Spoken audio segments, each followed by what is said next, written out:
You guys, I am so excited.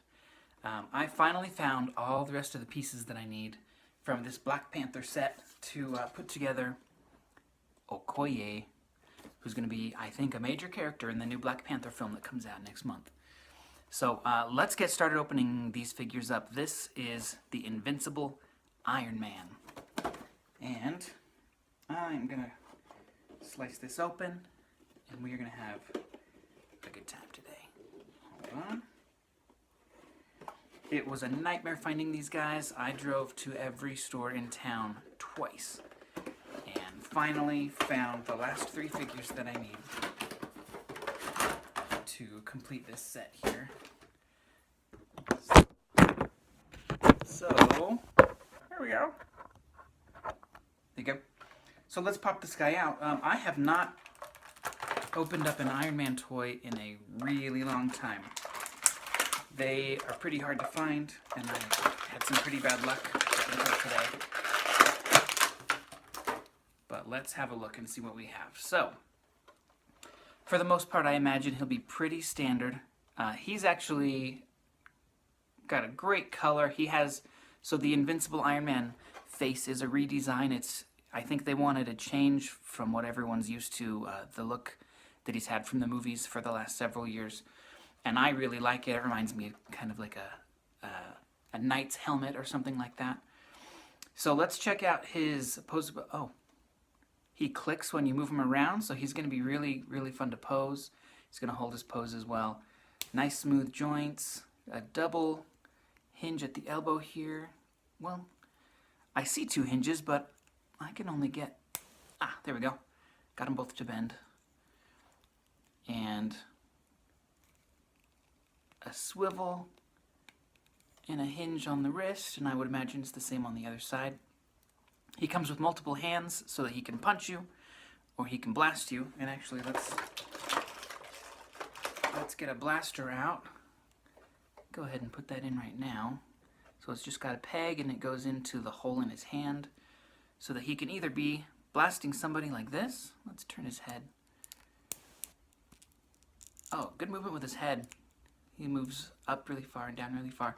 And so he can either be blasting somebody like this, or you can aim it down and it looks like he's hovering, and we'll put his other hand on in just a little bit and see that.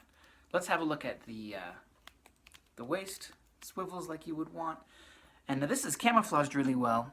It does not look like there is a hinge on his torso. And I was a little disappointed, but look at that. We have a ton of movement there, so that if you need him to be flying, you can crack his back, and he's doing that. He has great movement up here at the hips. You can straddle him if you want to. I don't want to. Swivel at the top of his thighs, and double joint at the knee. This is actually really, really cool armor. It's less armor-like and more kind of human anatomy-like. You can see shapes and shadows and curves where musculature would be on a real fit person. So I think that that's a really cool design. Double bend at the knee, super flexibility for his Iron Man poses. And his ankles, just like the rest of the series, it looks like we have a hinge and also a swivel. And I've explained why I really like that. It makes him more fun to pose. I'm going to pop off his fist and put on his other hand.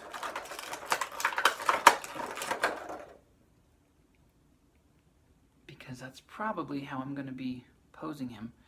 And now this is interesting. This hand does not seem to have a hinge like his first one. Now, am I wrong about that? I've been wrong before. Let me put this on. And I am not wrong. So this hand is just going to be posed like this. You see that? Got a lot of stuff in the background over here. But the good news is that that's fine. Because if he really wants to hit you, he'll close his fist. Otherwise, he's just going to be using this to blast people or to fly around. So this figure is awesome. I'm really glad I got it, and I I haven't had a cool Iron Man in a really long time, especially a 6-inch one. So super happy about that. And we're not done yet. We've got more to put together, so go ahead and click on my next video. That'll be uploaded in probably about 10 minutes. Thanks.